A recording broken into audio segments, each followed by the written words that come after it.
मुख्यमंत्री अशोक गहलोत कर्नाटक चुनाव में धुआंधार प्रचार में जुटे हुए हैं। सीएम अशोक गहलोत लगातार रैली, सभा और कार्यकर्ताओं से संवाद कर रहे हैं। इस दौरान सीएम अशोक गहलोत से जी मीडिया संवाददाता ने खास बातचीत की।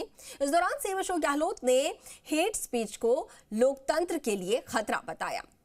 अशोक गहलोत ने पीएम मोदी पर निशाना साधा और कहा कि पीएम सिर्फ वोट देने वालों को हिंदू मानते हैं। कर्नाटक में कांग्रेस जीतेगी।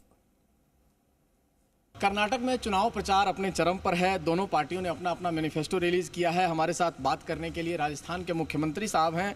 तमाम तरह की गारंटी आज मैनिफेस्टो में आप लोगों ने दी है, 5 गारंटी भी दी है। उसके अलावा तमाम और वायदे किए गए हैं जनता से। आपको लगता है कि प्रधानमंत्री बार बार कहते हैं कि कांग्रेस पार्टी की गारंटी तो क्या वारंटी भी खत्म हो गई है? प्रधानमंत्री कुछ भी कह सकते हैं, उनकी भाषा में उनका कमांड है, इसलिए वो कुछ भी कह सकते हैं, परंतु सच्चाई दूसरी है। गारंटी हमने दी है राजस्थान के अंदर। अभी हमारी 10 गारंटियों के कार्ड वितरित हो रहे हैं महंगाई राहत शिविरों के अंदर। आपको खुशी होगी, 38 लाख परिवार कवर हो चुके हैं अभी तक 5 दिन के अंदर। 1,72,00,000 गारंटी कार्ड मिल चुके लोगों को। तो राजस्थान सरकार ने जो गारंटी दी है वो हमने इम्प्लीमेंट भी करी है। यही यहाँ पे स्थिति बनेगी, या बल्कि राजस्थान से ज़्यादा मजबूत बनेगी कर्नाटक में अंदर, क्योंकि कर्नाटक राज्य जो है आर्थिक रूप से ज़्यादा सक्षम है और राज्यों के मुकाबले में सारी स्कीमें ज़्यादा अच्छे तरह सफल होगी कर्नाटक में होगी। इसलिए यहाँ के मैनिफेस्टो में स्कीम आई है, काफ़ी स्कीमें, और आम जनता को विश्वास कांग्रेस पर है, क्योंकि इतनी ये करप्ट गवर्नमेंट है। इतिहास में इतनी करप्ट गवर्नमेंट कभी आए नहीं। 40% का जुमला हो गया यहाँ पे, तो इसलिए जनता बहुत आक्रोश बहुत भयंकर है। और इस बार कांग्रेस को जिताने के लिए मैंने महसूस किया 2 दिन के अंदर कि लोगों का मूड बन रहा है। गहलोत साहब, प्रधानमंत्री बार बार रैली कर रहे हैं और लगातार रैली कर रहे हैं। आप जान रहे हैं कि 8 तारीख तक लगातार उनकी रैलियां हैं, रोड शो है। प्रधानमंत्री ने आज कहा है कि कांग्रेस पार्टी जो है आतंकवादियों के मरने पर इनके बड़े नेता जो है आंसू बहाते हैं, आतंकवादियों का समर्थन करते हैं। बाटला हाउस एनकाउंटर का एग्जाम्पल देकर उन्होंने सोनिया गांधी पर अटैक किया है। आपको लगता है कि आतंकवाद से आप लोग समझौता करते हैं? प्रधानमंत्री ये आरोप लगा रहे हैं।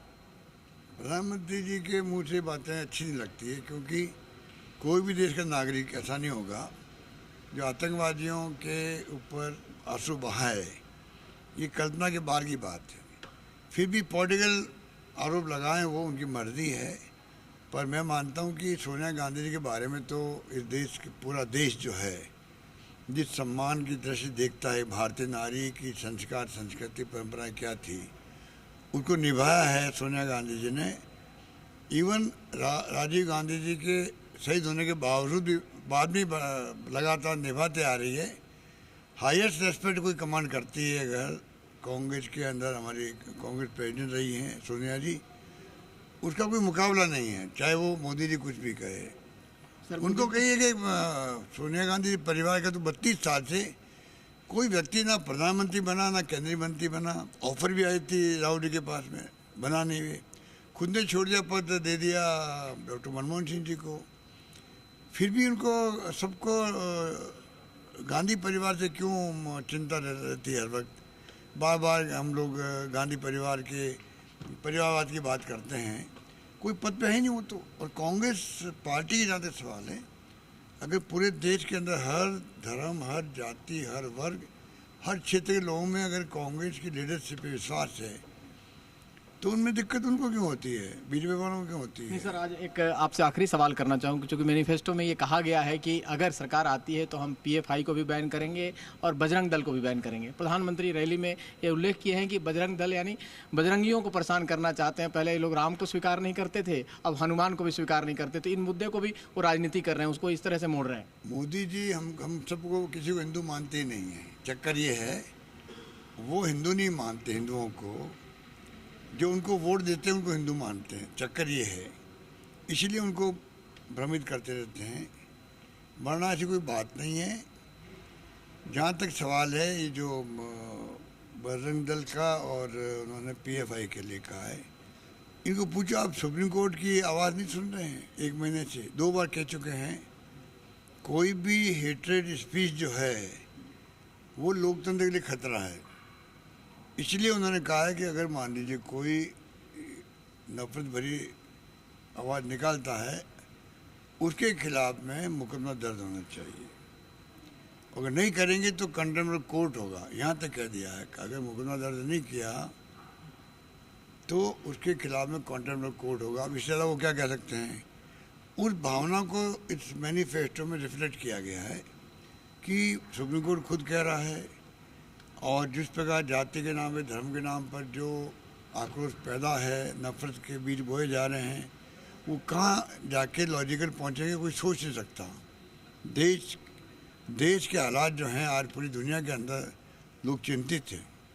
तो पीएम की बातों का असर पड़ेगा कि आपकी जीत तो तय है यहाँ पे सर? अभी लगता है हमें तो इस बार कांग्रेस जीतेगी यहाँ पर, और ये जो सरकार विरोधी लहर है वो लहर बनी रहेगी, चाहे वो मोदी जी और अमित शाह जी और सब लोग जो हैं, तो धन बल के ये मालिक लोग हैं। धन बल के इतना पैसा इकट्ठा कर लिया है और पार्टियों के पास कोई चंदा दे नहीं सकता।